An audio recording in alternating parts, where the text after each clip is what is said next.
आपल्या संस्कृतीत भावाभावाचं नातं हे आदराचं मानलं जातं. मोठा भाऊ वडिलांच्या जागेवर समजला जातो. त्याचा शब्द खाली पडू न देणं, त्याचा मान ठेवून त्याचा आदर करणं आपल्या समाजात कर्मप्राप्त असतं. इतिहासात अशी अनेक उदाहरणं आहेत ज्यांनी भावाभावाच्या नात्याला एका वेगळ्याच उंचीवर नेऊन ठेवलं. रामायणात आपला थोरला भाऊ राम वनवासाला चाललाय हे पाहताच राजमहल आणि सर्व सुविधा त्यागून आपल्या भावाच्या पावलावर पाऊल ठेवत वनवास भोगणारा लक्ष्मण इथलाच होता. त्याच श्रीरामांच्या वनवासाची बातमी कळताच आपला मोठा भाऊ राजसिंहासनावर बसण्याचा अधिकारी आहे, मी नाही, असं म्हणत धाकट्या भरतनं जंगलात जाऊन आपल्या भावाच्या पादुका डोक्यावर आणल्या आणि त्या पादुका सिंहासनावर ठेवून स्वतः बाजूला बसत राज्याचा राज्यकारभार हाकला. त्यासोबतच धीर आणि भावजाईचं नातं देखील इथं बहीण भावांचं मानलं जातं. लक्ष्मण आणि सीतेचं नातं याचं उदाहरण आहे. महाभारतात देखील पांडवांनी शेवटपर्यंत एकमेकांची साथ ठेवली. अगदी कुंभकर्णानं देखील आपला भाऊ चुकीचा आहे हे माहीत असताना त्याची साथ दिली.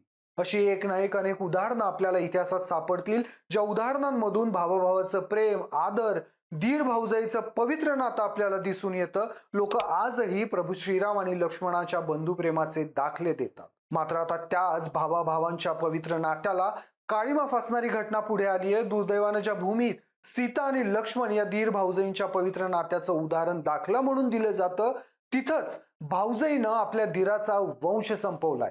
हे सगळं मी आता का सांगतोय त्याला कारण आहे, बिहारमध्ये एक मोठं हत्याकांड उघड झालंय.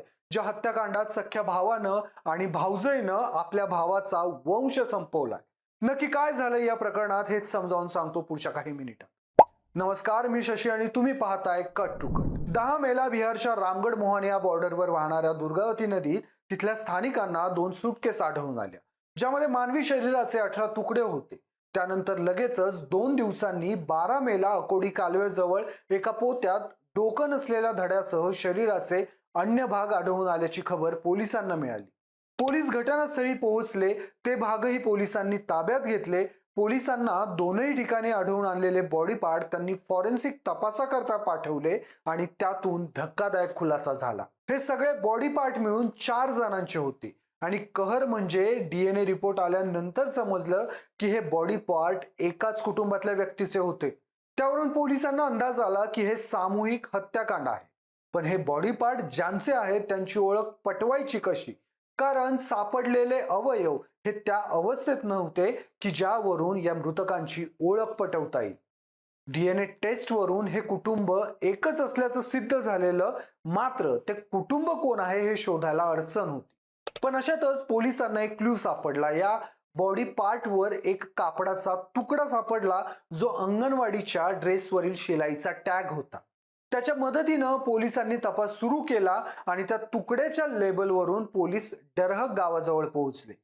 पोलिसांनी गावामध्ये आपल्या स्थानिक सूत्रांकडून चौकशी केल्यानंतर पोलिसांना एका घरावर संशय होता. ते घर म्हणजे कृष्ण मुरारीचं घर.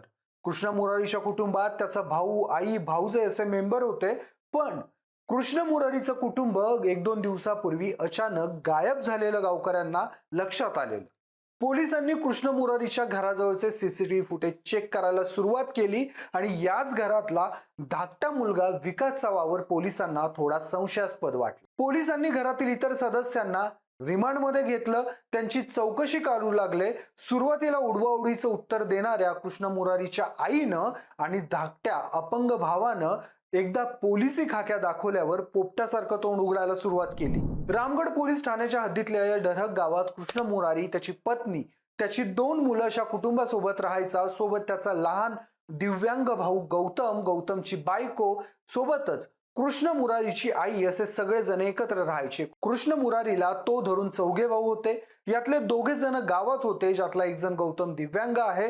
तर त्यांचा विकास नावाचा भाऊ महाराष्ट्रातल्या संभाजीनगरमध्ये नोकरीनिमित्त राहतो. तर आणखीन एक भाऊ सुभाष हैदराबादला नोकरी करतो. कृष्ण मुरारीला दारूचं व्यसन होतं. या दारूच्या नशेत तो घरात प्रचंड तमाशा करायचा, आईच्या अंगावर धावून जायचा. 5 मे रोजी कृष्ण मुरारीनं आपल्या आईला मारहाण केली होती. आईनं आपला धाकटा मुलगा विकासला फोन करून या गोष्टीची माहिती दिली.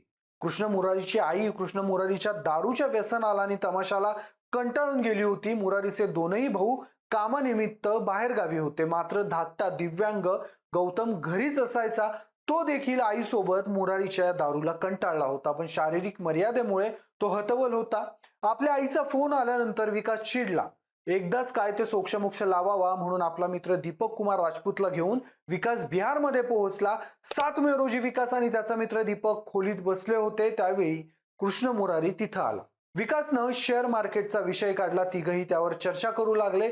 विकासनं या चर्चेदरम्यान आपल्या भावाला दारूच्या सवयीवरून हटकलं. तमाशा करू नको म्हणून तंबी दिली, पण कृष्ण मुरारी ऐकण्याच्या मनस्थितीत नव्हता. तुम्ही बाहेर गावी असता, मलाच सगळं बघावं लागतं असं म्हणत त्यानं विकास सोबत भांडायला सुरुवात केली. शब्दानं शब्द वाढला आणि विकास दीपकनं कृष्ण मुरारीवर चाकून सपासप वार करायला सुरुवात केली. मुरारी जीवाच्या आकांतानं ओरडायला लागला. जीव वाचवण्यासाठी घराबाहेर धाव घेऊ लागला. त्याचा आरडाओरडा ऐकून जेव्हा कृष्ण मुरारीची पत्नी त्याला वाचवण्यासाठी घरात धावली, तेव्हा विकास आणि दीपकनं रागाच्या भरात तिच्यावर देखील हल्ला केला आणि तिलाही संपवलं. मुरारी आणि त्याच्या पत्नीचे श्वास थांबल्यानंतर विकास आणि दीपकच्या लक्षात आलं आपण काय केलंय. यातून वाचायचं कसं यासाठी एक प्लॅन त्यांच्या डोक्यात शिजू लागला. मात्र या हत्याकांडात एक मोठी अडचण होती, ती म्हणजे मुरारीच्या 2 लहान मुलांची.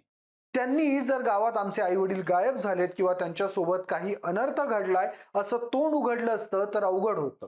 त्यामुळे विकासच्या बायकोनं बाहेर खेळणाऱ्या मुरारीच्या 2ही मुलांना गोड बोलावून घरात बोलवलं. त्यानंतर विकास आणि दीपकनं मिळून त्या चिमुरड्यांना देखील संपवलं. त्यानंतर विकास आणि दीपकनं मिळून या मृत चौघांच्या बॉडींचे तुकडे केले. अंगावर काटा आणणारी गोष्ट म्हणजे मुरारीचा लहान दिव्यांग भाऊ गौतम देखील यात त्यांना मदत करत होता. विकास आणि गौतम आपल्या सख्या भावाचं, त्याच्या बायकोचं आणि मुलांच्या मृतदेहाचे मटण तोडल्यासारखे तुकडे करत होते. आणि याहून कहर म्हणजे विकास आणि गौतमची बायको त्यावेळी तिथंच उभी होती.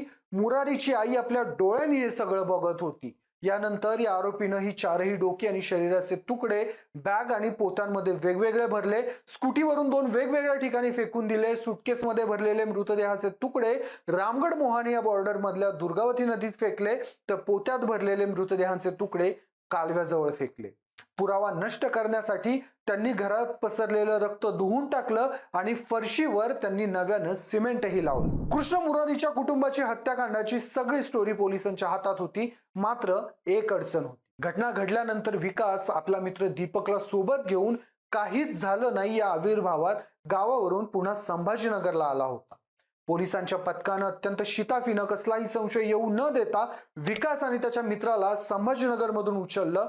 बाकी आरोपी गावातच असल्यामुळे पोलिसांनी त्यांना तिथंच अटक केलं होतं. या घटनेनंतर हैदराबादला असणाऱ्या मुरारीच्या भावाला म्हणजे सुभाषला ही घटना कळवण्यात आली. त्यानं गावात येऊन अंत्यसंस्कारासहित इतर विधी उरकले. मात्र या घटनेनं डरहक गाव पुरतं हादरून गेलं. एका माणसाच्या दारूची सवय त्याच्या बायका लेकरांच्या जीवावर उठली होती, ज्यात त्यांची काही चूक नव्हती. या प्रकरणानं राग माणसाला किती आंधळा बनवतो हे देखील समोर आलंय. सख्या भावाचे आणि त्याच्या लेकरांचे तुकडे करताना विकास आणि गौतमचे हात थरथरले नाहीत. आपण आपल्या भावाचा वंश संपवतोय हा विचार त्यांच्या मनात आला नाही. मुरारीची जन्मदाती आई देखील तिथंच उभी होती, मात्र तिलाही दया आली नाही. दारू माणसाला किती बर्बाद करू शकते हे या घटनेच्या निमित्तानं पुन्हा एकदा समोर येतं. तुमची या घटनेवर काय मतं आहेत मला कमेंट्समध्ये आवर्जून कळवा. व्हिडिओ आवडला असेल तर व्हिडिओला लाईक करा, शेअर करा आणि कट टू कटला सबस्क्राईब करायला विसरू नका.